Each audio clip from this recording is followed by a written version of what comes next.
All right, everybody. Hello. Welcome back to Not Financial Advice. This is episode number 3 with Sean and me. We're going to be talking about a lot of things today involving the macro and some interesting opportunities that are going on in my life and kind of talking about what it means to take an idea and bring it to life. First, we're going to start with the macro. Sean, a lot of stuff is happening. What are your current raw thoughts on what's going on in the macro economy? Yeah, it's wild times. And I think the biggest thing that we have to think about here in general around this idea of the macro, the global, the big perspective is how can we keep getting such different pieces of news depending from one country to the next when all we're hearing about is our own version here in the US or in Canada. And I want to read you a couple of things that I've got my eye on this week coming up and just really paint the picture of where this confusion lives. But then also maybe we can pivot a little bit into some exciting news for you and then how we can all think about that, taking into account that big view, that getting out of your localization perspective.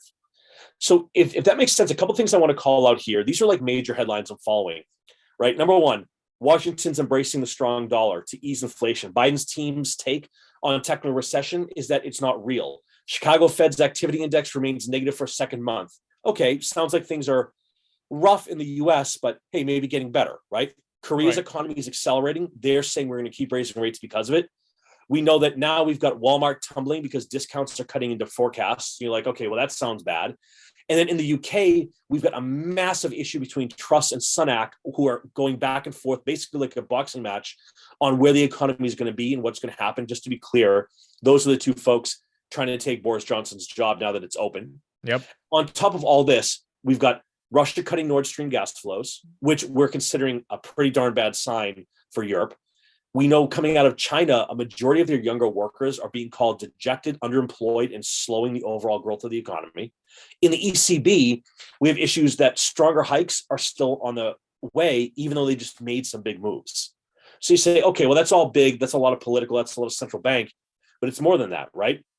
Up in Rotterdam, we're seeing their ports are smashing through any issues they have. Well, why aren't our own, right? From the standpoint of manufacturing, what we're hearing from them is, we want to bring more back to the US. But at the same time, in the US, we're screaming, well, why are we helping them? We should be using that money for other things. We talked about this last week.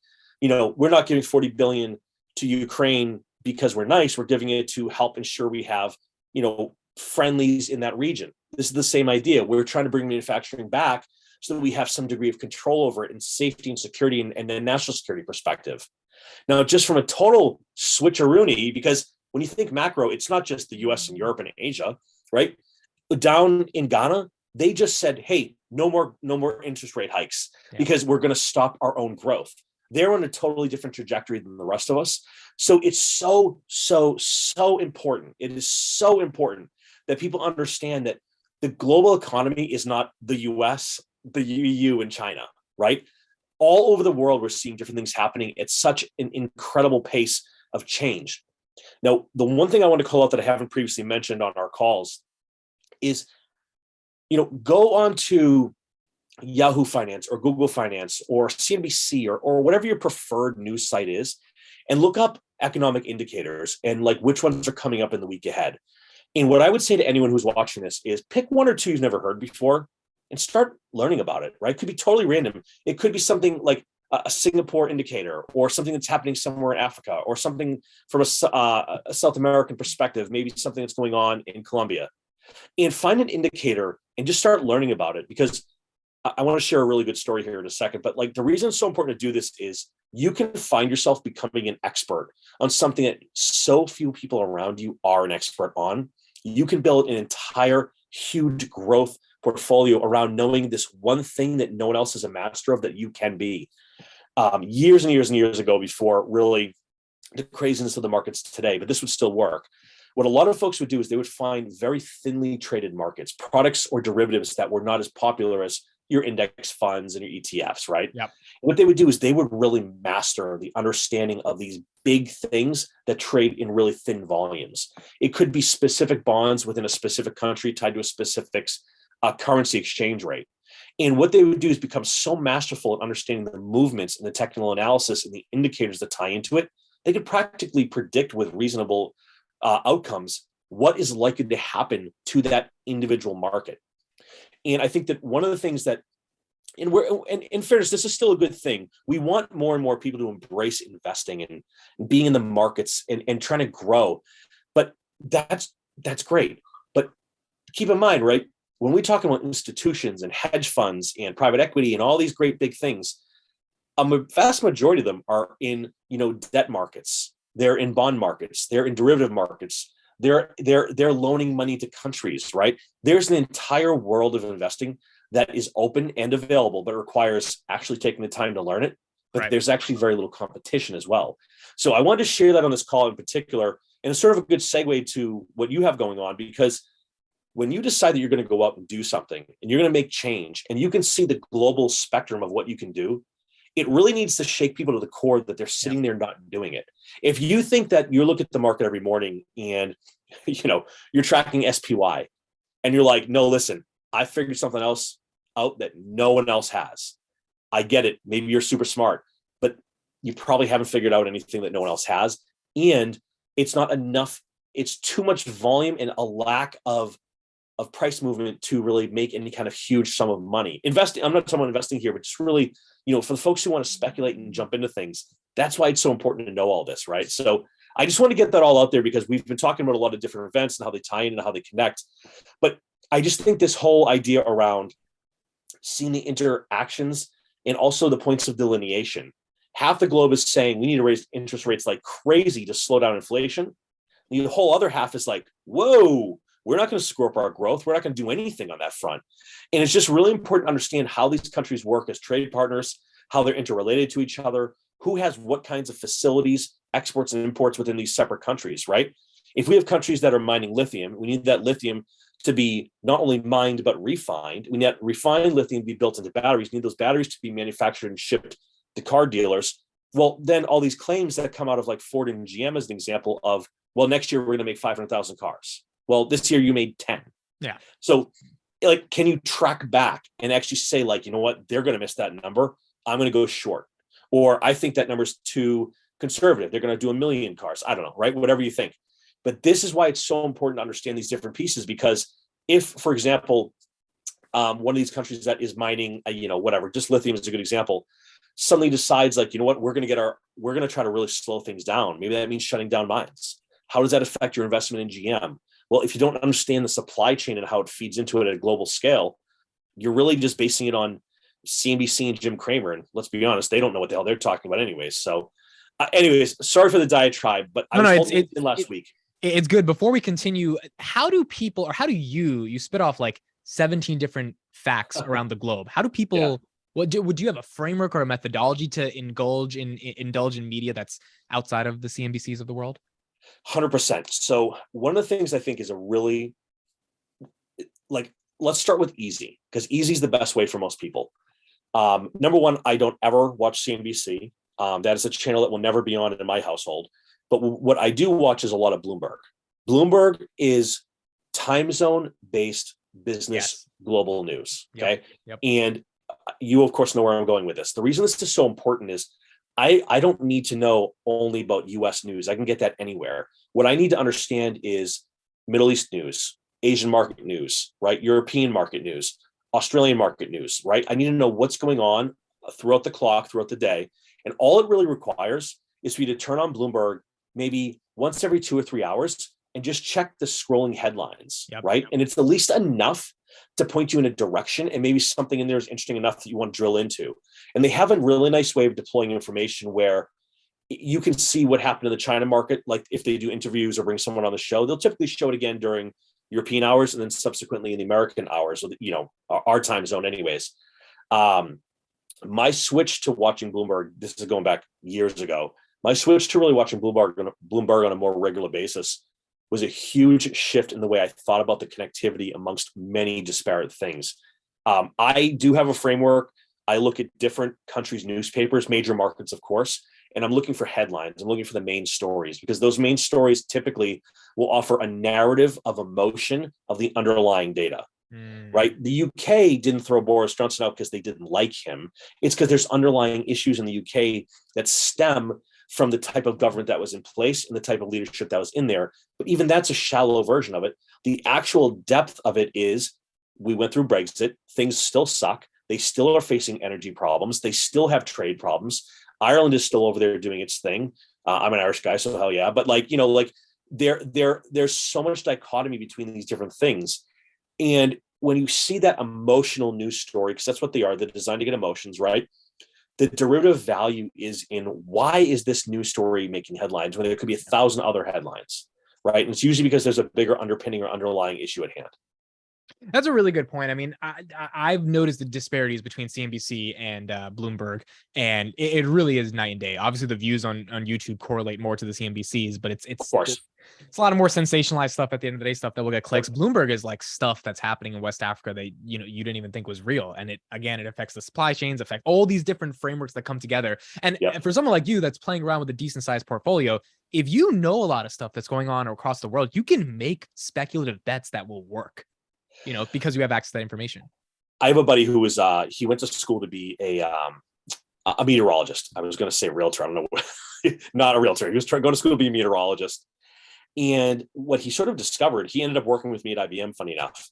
What he discovered was, what he liked about the weather was the data and the ability to understand how it ties into other things. I know we could have an entire conversation on this. Yeah. But when you think about like just the ability to tie weather patterns to spending and retail patterns and crop patterns, it's like, man, it is so interesting. But it also does require some underpinning or some understanding of, well, why does the weather matter, right? And but the reality of it is, and I sort of hope through this podcast you and I are doing, we get a handful of people who are like, wow, you know what, this is really interesting to go beyond, how many coffees Starbucks sold, which still is important, but like, let's start thinking about like, well, what if they want to increase their coffee by 50%? How do they get 50% more beans? Well, who's producing the beans? Who's shipping the beans? What nutrients do the beans need to grow? Well, who's creating the potash that goes into the soil, and who's going to actually dig it in, right? Like, this is going to actually get to the other thing we're going to talk about a little bit here. You have to be able to look at anything and peel it apart, take the engine into its individual pieces, not only so you can put it back together, but to know where there's opportunity to put it back together bigger, better, more efficiency, a high degree of efficacy, right? Like it's so exciting when you shift gears of thinking about the economy or business news or geopolitical events or currency exchanges, instead of thinking about them as things, and really think about them as puzzles. And if you're smart, which I'm going to go on a limb here and say pretty much everyone who probably watches your channel is going to be very smart, they're going to look at this and see like, it is a puzzle. And within that puzzle is a huge, massive amount of wealth. And it's yours if you want it, or it's mine because I'm going to go and get it. And it really depends on who wants to spend the time to put in the energy and the effort to learn where the secrets within that data flow is. And it's not hard to do. It doesn't require a huge IQ. It just requires work and understanding how things go together. That's it. Because if you were theoretically to understand that the supplier of the nutrients for the coffee beans is having 70% more demand than they had before, like, yes, Starbucks might have more demand, but that one is the one growing 70%. That's the stock you should buy, theoretically. But there is more upside there, but you only know that if you know the actual supply chains around the or even like when you get really good at this, then you start to think, where are the world's coffee bean producers? And how's their economy doing? Is the country's valuation on currency like to expand against the US currency because we have to now exchange them? Right. Like that's where you get into the fun stuff, because, the average cat's not in that game. And it's very easy to follow what the big players are doing once you get in there. Right. No, that's exciting. It's really exciting. And I think that transitions to our next topic. So I'm launching a company on Wednesday. This company has been a manifestation of 2 years of doing exactly what you just said, taking a industry and a problem that you believe that exists, ripping it apart, internally debating every last like centimeter of data that you can get around that industry, and then coming to this fundamental conclusion, which is 2 + 2 has to equal 4. Is there a problem? The first two. Is there a solution that can meaningfully attack that problem, the second two, and do you get to 4? And before you add 2 + 2 to get to that beautiful 4, which could one day be $1 billion company, you really got to dig deep into the first two and the second two. And I think over the past 2 years, I think I have done that, which is hopefully going to lead to a beautiful 4 one day. What is your advice in general in terms of looking at opportunities that could become global, big hegemonic powerhouses, but starting super small and unpacking slowly by slowly to get to that bigger level? Sure. I love it. So I'm gonna start with a story, and then I want to talk about it in a couple of different ways, and really not only the benefit, but really the challenge to anyone who watches this. Number one, it's very easy to get lost in locality, right? It's very easy to think like, well, I want to do X and I've got a good idea, but you know what? I don't know how to code. or I don't know how to bake, or I don't know how to run a real estate company, or XYZ is already doing X. Exactly, right.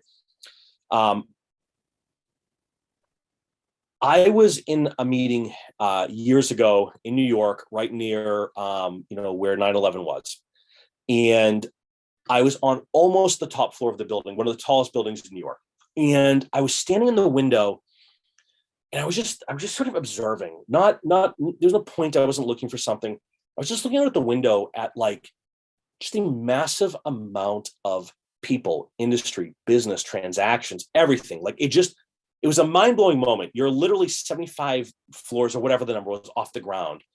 And all I could think was like, wow, there's millions of people that I can see from where I am, in theory, in the buildings, in the ground, the houses, et cetera. I could probably see your house from where I was. And I just couldn't help but thinking like, every floor of every building and every room on every floor and every person in every room and every floor and every desk is a consumer of something. It's just a question of what brute force or what force maximizer could I apply to everything I do, right? And this is a great. We'll get into the force maximum. My God, I can't maximum force in a second. I've never heard of that term before, so that's interesting. Yeah, it's going to be interesting. So this is something that I've been doing for years in my career, in my earnings, in my businesses, everything. And I had this moment of realizing like, wow, you know what? It wouldn't matter what I started. I could generate it right pretty quickly into a 7-figure business. Now, that's not the end goal for everybody, but I think it needs to be the goal for anyone who's trying to get going. It needs to be enough that it's worth your while, worth the effort of others around you. You want to bring. I mean, anyone who starts something should already be thinking 7 figures. That's what the default should be. I think bare minimum, you need to think 7 figures, not because of greed, because of sustainability and competition, right?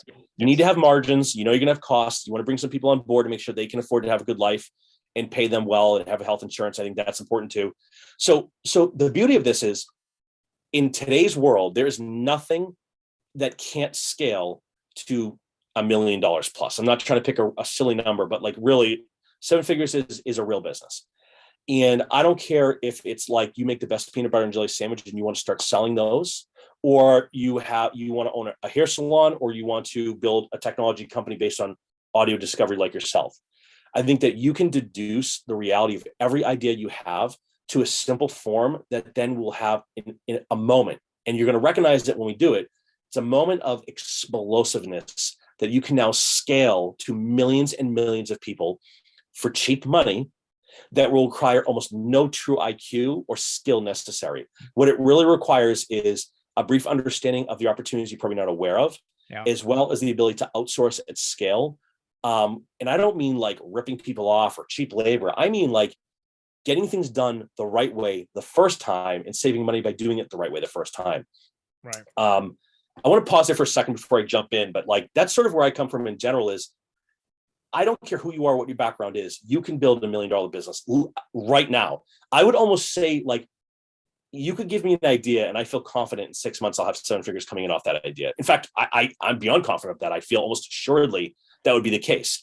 I have a million things going on and I'm already doing this in like 10 different places. But the problem is most people hear this and they're like, no, you can't. You definitely can't. There's no way you can. Let me tell you, man, when I started my first businesses way back, I didn't have Facebook with 100 million people on there to reach out to, or Twitter or YouTube or whatever. And I think about the fact, like, not only do you have access, you have free access. Not only do you have marketing, you have mass marketing. Not only do you have mass marketing, it's free mass marketing. And how easy is it to get people to talk about your brand? Or how easy is it to go and make some cold calls at scale to start small, but then expand concentrically outwards? So I'm going to pause for a second and let you respond to what I'm saying, and then we can talk about force maximizers and sort of the thinking big aspect of it. Yeah, this is really interesting to me because whenever I go through the way I like to do what you're doing is I go to a company and I see where they're active. And when I really one day looked at where Facebook is active and I looked at all the countries and where all their users are coming from, I was like, there's people in like the south of France that are using it. People in Tokyo. I was like, I've never been to Tokyo. I don't know anyone from Tokyo, but there's millions of people right now that are scrolling on Instagram on Tokyo. And like when you said scale mass marketing for free, the tech platforms have basically said, hey, we're going to get a lot of power, but a lot of people will get the democratized ability to access all of the power that we have centralized in one place, which means we're going to do a net good for humanity. And that means if I want to start a business or get people excited about a thing that I'm launching, I can create content on the internet and get people to consume that content for free. If you're creative, hardworking, willing enough, consistent, all that type of stuff. So the true scale of the world and the internet and the globalization, which we talked about in the first episode, that interconnects everything, it seems to make this the greatest time in human history to be alive and have an idea, because you actually have the potential to take that idea and get the world, and you only need a small percentage of those 8 billion people to care about your idea in order for it to become a 7-figure business. Yep, I couldn't agree more. And I think this is really keying in on the idea of a force multiplier. Oh my God, I keep saying maximizer. It's going to be that time of the day, a force maximizer. The idea of a force maximizer is, if you could create a lever, a giant stick, right? And you can make it as long as humanly possible that you needed to move whatever object is in your way. I can move the entire Earth. I can move the whole planet if I just have a long enough lever. Right. So what you need to define is, how big is your problem and how big of a maximization do you need to solve this with force? Well, the key is I can push a mountain as hard as I possibly want. It's not going to move. But if I had 1,000 bulldozers, I can slowly get that mountain out of my way. And it's just a question of applying that force in the right way. And also if it's worth applying it, right? Like, for you to succeed in your business, you need to derive a couple things, right? You need almost a dual-sided marketplace of listeners and content creators, but you need mass adoption, which is only going to happen by having a high degree of content. So your challenge, of course, is, how do I drive people's attention while also driving creators' attention, and ensuring the creators' attention is reflected by having the highest quality people rewarded the highest for being here, right? Whatever that looks like. Yep. And that's going to drive the more people to want to come and discover more content they wouldn't otherwise discover, right? Right. I think about this in terms of, like, take like a really simple example. You own a hair salon. You've got your great set of hair on top of your head there, right? One thing you and I do not lack is we have a lot of hair on this channel. This is no doubt about it. I see a salon or a barber, and I don't see a place where people cut hair. I see a place where you can create a brand and transform everyone around you. But it's not the scissors. The scissors are your tool. The force max. Oh my God, I did it again. The force maximizer is putting your brand on the lotion that you put on my skin or the shampoo in my hair. I can have my customer testimonials who come into to Sean's barbershop, and I can get 50 people to say, like, you know what? I've been going there for 20 years. My hair looks great. He does an amazing job, and he uses his own products. That testimonial is enough for me to pump up a $9 website on GoDaddy or any of the other ones out there. And now I can put my YouTube channel for free to talk about how I approach it in a different way by using organic materials. Then I'm going to be tweeting about it. I'm going to be tweeting at all of my major competitors and all of my brands. I'm going to be tweeting at all the celebrities saying, I love that dunk.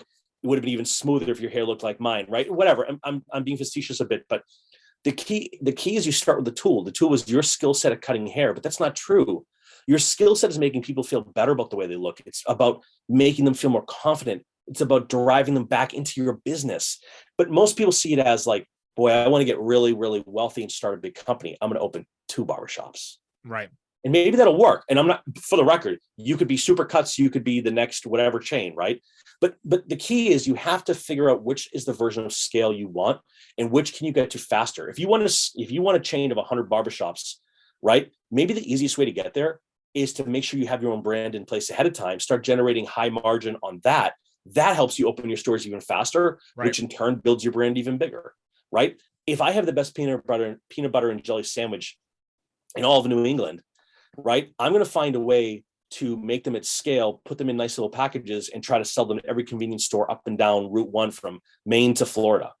And then slowly, I want to start to push it even more and more. And then different products will come with it. It comes with a bag of chips, right? Like this is why I'm saying, like, this is so much more than just like, well, look, I don't know how to code. Dude, I could have if I bought a hot dog stand tomorrow, by the end of the year, I'm going to have 2,000 hot dog stands and be called Sean's Wieners are the best. You can write that one down. And I'm like, I almost like want to explode when I see people say, like, I've got an idea, but I can't tell you because I don't want to get stolen. Well, what did you go ahead? Please. I know where you're I was gonna say, what did you tweet that someone was they were in a quarterback and they were in law school as well? Oh yeah. So of course I get one terrible comment, of course, but Steve Young, famous, San Francisco 49ers quarterback. Oh my God, did I just, I'm going to completely screw my story up in a second here. Hold on. I want to make sure I got my It was 49ers, I believe 49ers. Yeah, that's not what I was looking for. I was going to say when he retired. I don't have it in front of me, dang it. But anyway, Steve Young is this brilliant football player. Not everyone knows. Steve Young played for the 49ers. Phenomenal quarterback in the NFL. While he was in the NFL, he was going to law school because he recognized that the NFL was not a long-term solution for him, and he wanted to do bigger things than the NFL. So while he was in the NFL, he was going to law school. The first thing he did when he got out was join a private equity fund because he wanted to learn how to do it. So rather than just put his money in, like most people, he wanted to actually join. Then he launched his own, and then another, and now he's huge. Hundreds and hundreds of employees, if not thousands, invested in all kinds of things. But the most interesting thing he said, which was absolutely stunningly smart, off the charts. They said, what makes your fund so unique and so different that's driven so much success and overall employee happiness at his fund? He said, in most companies, especially private equity, everyone keeps the network to themselves and uses it as barter to get things they need from other people in the company. He said, in our company, all of our connections go in the middle with even access for everyone so we can all be successful together. Right. And I think it speaks to the fact that everyone out there thinks that they have a unique,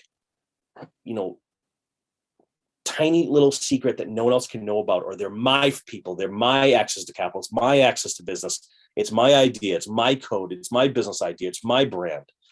And the reality is, when you look across entrepreneurs in general, very few will ever act on their ideas. Fewer will execute on their ideas. Even fewer will successfully execute on their ideas. So let me ask you this question. What do you say to someone who says, Sean, I have an idea and it's a great idea, and like, I love my idea? Yeah. So what's your idea?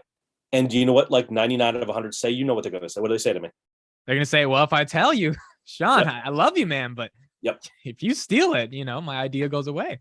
And I always laugh and just like, okay, cool, keep it yourself, right? It doesn't matter to me. But maybe if they told me, I'd be interested in doing something with them, right? But they don't.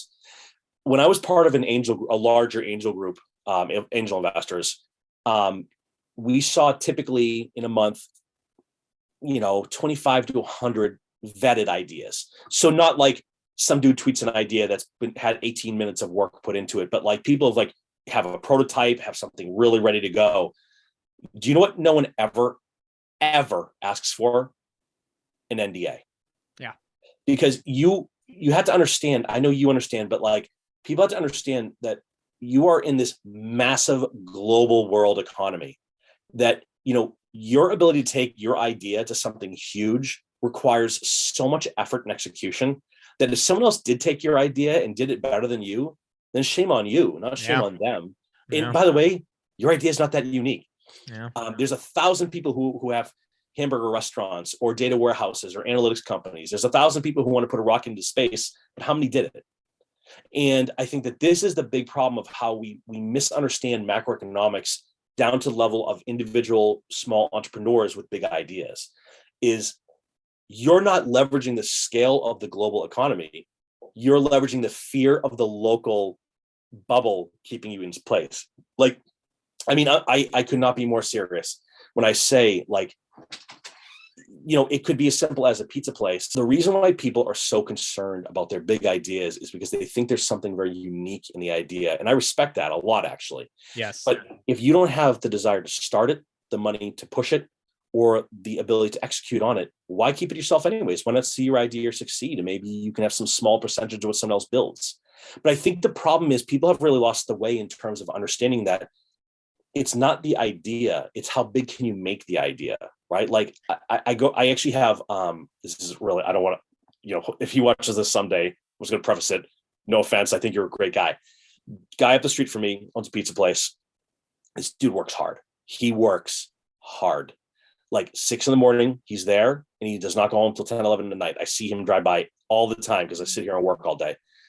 And he has some very unique ways of making stuff, right? He's a Greek guy. He's got his own homemade baklava. He's got like some very unique types of things he does. And I was like, man, dude, if you just like put your name on this and went around to like the local food places, because we've seen a real big resurgence in my area of like local grocers. Yeah. Yeah. And I was like, man, this is homemade natural ingredients. I was like, you could go and get this on a shelf in 50 stores. I could even help you for no charge. Like, I'm just offering help as a nice guy because he takes care of me when I go in. And he's like, oh, dude, I don't have time to do that. I'm always working. And I'm like, no, you don't need to always be working. This is the solution to always working. And it's a total shift in mentality in terms of how total shift in mentality of understanding that you're applying 80 hours a week to a problem when you could apply 800,000 hours a week to it by leveraging a system that's already been created for you. Yeah. You know, stop trying to be Google and start using Google. Stop trying to be Facebook and start leveraging Facebook. That's not to say that you can't build something bigger than them, but you got to test and learn and leverage your abilities into the strengths that you have today. If you've spent your entire career making great pizza, but not writing code, that doesn't mean you can't learn code. It doesn't mean you can't hire someone to do the code. But maybe you already have a $20 million business by freezing your pizza in a way where it tastes the same when you unfreeze it because of a special way you do it. Yep. Right? Like there's so many ways to make 20 million. You and I talked about this a long time ago. When I think about things I want to I start with an exit of 20 million in my mind. Yeah. Who could I sell this to for 20 million in the next 3 or 4 years? And how do I do this every 5 years? And that already shifts your mindset in terms of thinking of who are the bigger 100%. players, what's the acquisition, why would this create $20 million of value? Yep. Okay, so a couple things. Number one, I've had meetings with VCs and investors over the past year and a half now. Never have I asked to give them an NDA, and if I ever did, I would not have gotten that meeting. Because at the end of the day, these people who have capital to allocate, they meet with a lot of people with a lot of sometimes good ideas, sometimes crappy ideas. They don't have the time to sign an NDA because your idea is that special, especially if your idea is now even more than that, by the way. Why should I give you liability against me? Right. Because now if you say something, you could get sued. Sure. What if I meet with someone else who has the same idea? Right. You know? So the person who says, okay, Sean, I have this idea. It's a dual-sided marketplace. I need content creators. I need listeners. But Sean, it's really difficult. I don't know how to get the creators. I don't know how to get the listeners. There's all these different bugs, all these problems. There's adversity. Also, I'm kind of afraid of what other people think by putting myself out there. But I know if I don't put myself out there, there's no way anyone's going to find me. What is your high-level macro advice to that individual that really, truly does have the ambition and the idea, but they just are afraid of the adversity and obstacles that come forward in order to execute any sense of the idea? I think sometimes it's really valuable. And this is maybe this is my being a dad a little bit, but I think sometimes it's really valuable to put it down on a piece of paper. Like, what is the worst that's going to happen? And I don't mean this to be funny. I train when I mentor a couple of guys right now, but when I train even new folks in tech or in analytics or in sales, I always start with what's the worst thing that happens when someone picks up the phone and you don't know what to say? You call the next person on the list, or you build a better chart next time, or you show them a different story next time. The worst thing is there's another 7 billion people to call.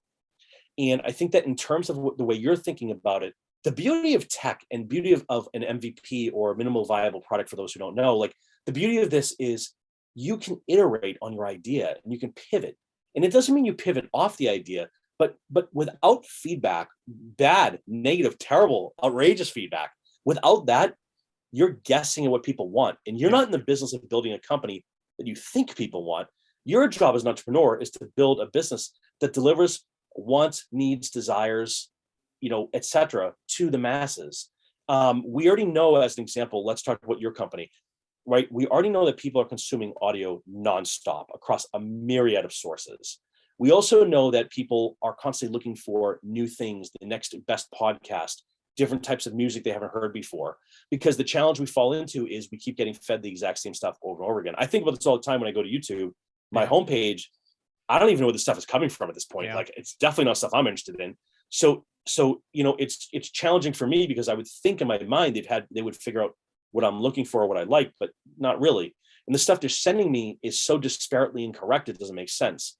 Even not to jump way off track here, because I want to answer it really directly, but Twitter keeps giving me ads. I've noticed this the past 2 weeks for the most random, unrelated things that have never ever in my life would I have bought or have a desire to buy. And I think wait till the advertisers find out that I don't even click or look at these things. They're getting no value back on that spend. Now, again, whose fault is it? Does the advertiser not care? Is it that Twitter's doing it wrong? Is it that I've clicked something by accident and didn't notice it one time? Who knows? But either way, no one's making any money by showing those ads to me. Your point specifically on the double-sided marketplace, though, is a unique problem that only a handful of people have solved at the massive scale.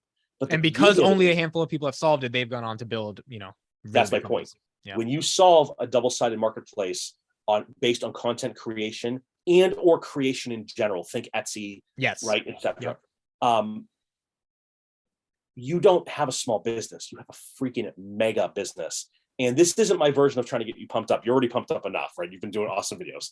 But the reason I say this to people is like it makes you think of the scale, as we talked about 20 minutes ago. The difficulty of the problem speaks to the scale of the solution. Yes. Right? Yes. Like you need to simultaneously have tens of thousands of creators, but tens of millions of viewers. Right. But that force multiplier for you, I finally got it right, the force multiplier. The force multiplier right for you is a handful of really engaging creators who can build it on their own, get it onto your site in a frictionless environment, which you've already done from what I've seen.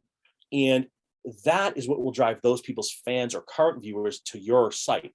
That's how you start to expand. And then the more you as you already are doing, the more you keep growing that content side of it and keep pulling more people over to the platform, the more of those people will keep coming over. But the thing that people have fallen into this trap, this is purely my opinion, and I've seen the data, but like still a little speculative. There is this terrible thing that has happened in the past 20 years. And it's this like, we're suddenly have taken pride in this idea of like, I'm going to do it without spending money. I'm not going to pay for advertisers to grow my whatever. I'm going to bootstrap, and I'm going to do it in my parents' basement. And I'm going to learn to code every night after I work at the restaurant or the auto garage or wherever you're working. Why? There's no ego. It's business. Yeah. Listen, here's what you got to do. For anyone who's looking at this, whether it's peanut butter sandwiches or a technology company on a double-sided marketplace, you need to start advertising as cheap as possible to generate users. You need to pump content out all the time. You need to get a nice website up and running. It needs to be friction-free, but you need feedback. Start asking for feedback. And I think about it, and I say to myself, like, okay, again, there are pizza places that make $400K or $500K a year, and then there's national chains that do billions of dollars. Domino's, right? There's people who hold yard sales every week, and then there's eBay. Yeah. And eBay's not even a great example anymore, right? But like, it just keeps making me think about the fact that like the advantage of what's out there is that it's so easy to accumulate and build in and around it. It's just that it's very tough for people to get away from this idea of I don't know how, and I'm not prepared. For those people that had those same excuses that you just mentioned, do you think them thinking of the scale is like a motivator for them to get up off their ass and be like, oh, it's out there, right? Just given the nature of the scale. I think the problem is like the very first time you ever made a video for YouTube, how hard was it? It was pretty hard. Pretty hard, right? It was rough. I don't know what to say. I remember sitting in this office, sweating, thinking like, this sucks. Yeah. I'm so uncomfortable. But I spent my entire day, literally my entire day, every day in rooms of people giving presentations and demonstrations. And yet I couldn't do it in front of my own camera by myself in my office. But then here we are having just a natural conversation, as we say all the time. There's no planning for these. We just start talking. Yep. And I think about the fact that like, it's because we both realized at some point, there's no harm in what we're doing. There's just getting better as you go, and there's learning. And then your audience will naturally grow if your content is good. And if it isn't growing, then you need to pivot or try something different. And I think the average person out there, you know what? I want to give you a great example. I don't want to keep beating around the bush. I want to give you a real example. Pick a random business idea you already had. I don't care what it is, anything. Convenience store. Okay, love it. I want to open a convenience store, but it's really expensive to do so. I could franchise a 7-Eleven, but I may not get a good location that I want to be in, so maybe I have to move. Well, I can't do that. I want to find a location, start my own. Okay, well, shoot. Well, I don't have money for rent. I don't have money to put down for safety, for insurance, security. I have to get all the stuff built out inside. This is really cost intuitive. So what I want to start by doing is maybe going into a number of convenience stores and get a baseline for like, hey, is there a market if I could put together some money to start combining some of these stores, find the stores that are struggling and buy them at a discount to what it would cost to build a brand new one. right? Or better yet, what's the reason you want to do a convenience store in the first place? Is it because you like the transactional nature? You think that's the way business is going to be? Well, maybe it starts by getting your products in the store, right? I had a company I actually sold the rights to a little while ago, where we were aggregating a search engine for gyms and fitness centers, right? And when I was thinking about how much I want to spend to get it off the ground, I was thinking like, okay, well, I'm going to need someone to run the algo to pull and update the information. I'm going to need access to massive data, so I'm going to have to pay for that up front. And I was like, you know what I'm going to do? I'm going to literally, I went on GoDaddy. I spent the $9 or whatever it costs now for the website. And I set it up so that I was going to have a menu. Instead of a menu, all I did was go to all the local gyms in the area of my yellow pages. And I entered 3 lines: the name, their address, and their phone number. And I just kept, I had a 1-page website with like 100 listed out gyms. And you wrote all these out by hand? By hand, yep, just to get started. It literally was like 30 minutes of work. Then what I did is I started emailing the site to all the other gyms in the area and said, hey, would you like to be on my list? It's $100 for a year. Do you think there's anyone who said no to me, dude? No one said no. So now I have a working MVP for $9. The very first person who gave me money returned 10x to me. In terms of investment. In terms of they spent $100 to now have their name added to my $9. And the value to them was that they get added to this database in which even more so. The value to them is, what if they're not on the database? What if someone comes and looks at that database and they're not on it? And so that was my version of an almost free pilot, POC, MVP, whatever you want to call it. So you took public information that was out there. You bought a $9 website. You listed 100 of these, and you created this sort of scarcity, almost artificially. 100%. What if I'm not on that list? And then you just marketed by sending emails for free, and people paid you money to be on that list because they felt your list was credible. 1,000,000%. And once I realized people wanted to be on it, I just put out a Facebook campaign specifically targeting small business owners in the fitness space. And how long ago was this? Like 10 years ago? A couple years ago. Yeah. I mean, it was a while back. But again, I did this for gyms. Then I did it for landscapers. Then I got more specific. I did hardscapers. Then, because I was like, you know what I'm going to do? I'm just going to have Angie's List buy this from me. But I didn't end up needing to. Someone wanted to buy it anyways. But like these are the things that like you don't need. All you need is 10 minutes a night. 10 minutes. 10 nights. That's it. You know, it doesn't require a ton. It doesn't require any IQ at all. It's just, hey, I want to start, you know, I own something like 300 to 400 .coms, and they're all simple 10 or page type things where it's like ice cream places, things to do with your kids, restaurants that I like, you know, car garage, auto shops, doctor's office, dentist's office, whatever. And it's literally just a game of scarcity. And the reality is, especially like one thing I'll give you a really good one here. Sometimes you can get ahead of things and generate yourself a little bit of an asset. And I want to be clear, this is not at all macroeconomic, and this is certainly not big time entrepreneurship. But as an example, there was a movie theater that had broken ground 2 cities over from me, or there was a plan to break ground. So I literally went and bought, you know, citymovietheater.com. In whatever the city was, I forget now, called bostontheater.com.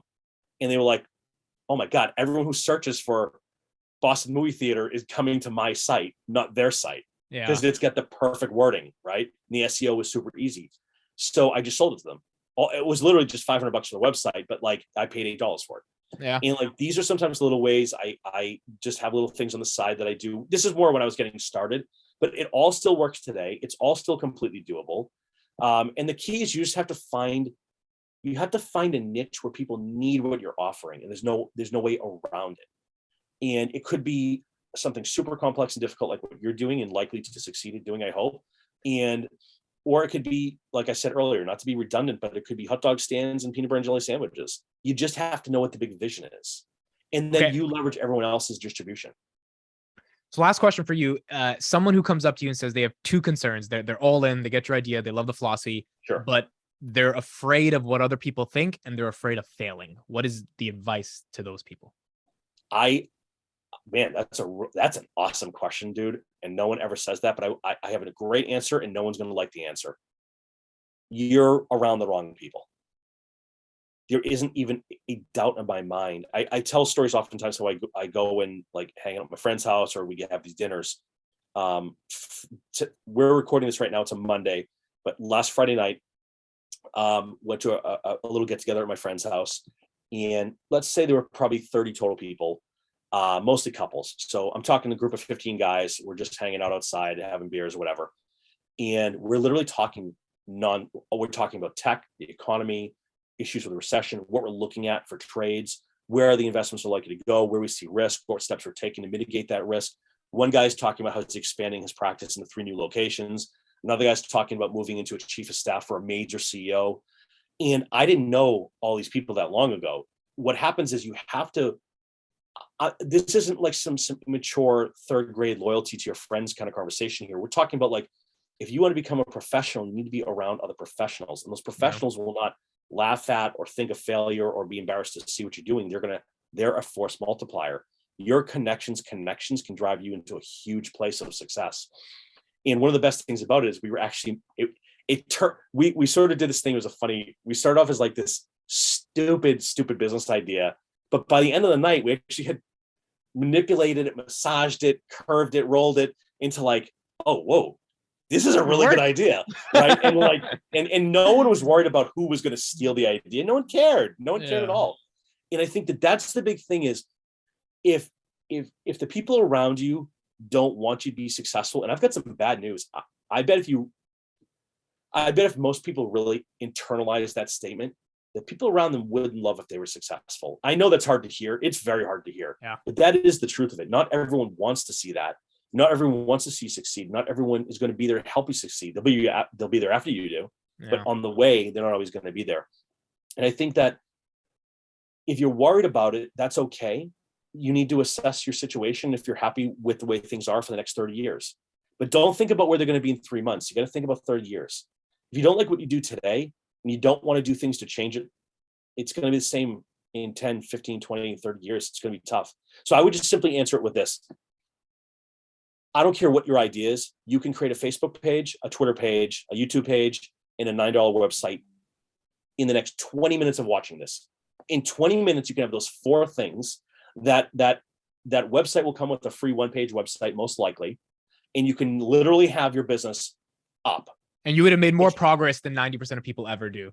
Probably 99% of people, right? Like that. Those steps alone will make you want to do more. And then you go to Outlook or Gmail and you get an email now. And now it's info@whatever.com, right? Like, or whatever you want. And it's like those little tiny baby steps that maybe, let's say all in, you're spending $20. You would have bought a couple of coffees for anyways. And the worst thing that happens is you have something of value that you can build into over time. Even if it's slow, you can still build into it. I love it. I think this is a good episode. I think this is a Not Financial Advice classic. If anyone has an idea or a concept or a vision or a brand or something they want to just put into the comments and see what me and Sean think about it, or say, hey, I'm struggling with this mental block and I'm trying to figure out how to achieve it, put it in the comments. Let us know. I'm sure Sean will be happy to respond. And I think for anyone who's just has an idea and wants to get out into the world is really big. And I've just been noticing that over the past couple of years, that the scale of the 8 billion people on this planet is big. The opportunities are there. It's just a question if you're ready to go out and get it. Thank you guys so much. We will see you next week on Not Financial Advice.